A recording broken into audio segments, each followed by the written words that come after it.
esse dia, sexta-feira, 13 de agosto de 1993, o Dia Internacional das Bruxas, em que o Itamar Franco decidiu demitir o Paulo César Ximenes, que era então presidente do Banco Central, por uma questão menor, de cheque pré-datado, que o Ximenes queria acabar. E naquele dia, sexta-feira, eu tive com ele, o Fernando Henrique, na parte da manhã, e ele me disse que o Itamar tinha mandado demitir o Ximenes. Eu tinha um jantar marcado com ele naquela noite, com o André Lara Rezende, e o Fernando Henrique me disse: nós vamos jantar os três hoje, o Banco Central não pode, o mercado não pode abrir na segunda-feira de manhã sem um novo presidente do Banco Central, então um de vocês dois terá que ser o novo presidente do Banco Central. E eu fui tranquilo para o jantar, Gali, porque eu achei que era óbvio que teria que ser o André, né? Mas tranquilo, é óbvio que vai ter que ser o André.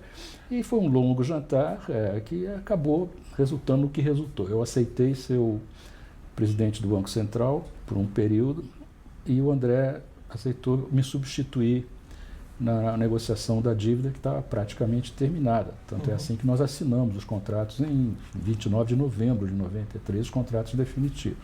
Mas para mim, naquele momento, estou me estendendo demais aqui, o importante era trazer o André Lara para a oposição no governo, e eu tinha razões fundadas para acreditar que o Pércio Arida entraria também, se a gente conseguisse. E foi a entrada do André e do Pércio logo em seguida, foi presidente do BNDES, que me permitiu, para mim pelo menos ficou claro que nós tínhamos criado uma massa crítica ali, um núcleo duro, que eles iam se juntar ao Gustavo Franco, ao Winston Fritz, ao Edmar Baixa, ao Murilo Portugal.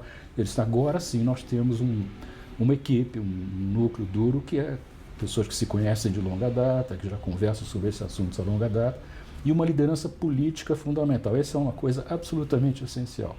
Não fosse a liderança política do Fernando Henrique Cardoso como ministro da Fazenda e o respaldo que lhe deu o presidente Itamar Franco, é muito difícil que o real tivesse saído naquelas condições.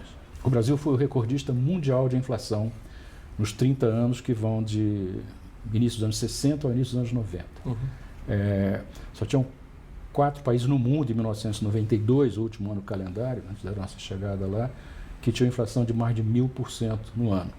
Era a Rússia e a Ucrânia, que tinha acabado de colapsar o antigo Império Soviético, o Congo em guerra civil e o Brasil. Eram só os 4 que tinham inflação de mais de 1000%. Em 93 ela estava caminhando para superar a marca dos 2000%, acabou em 2.400 e pouco em 93.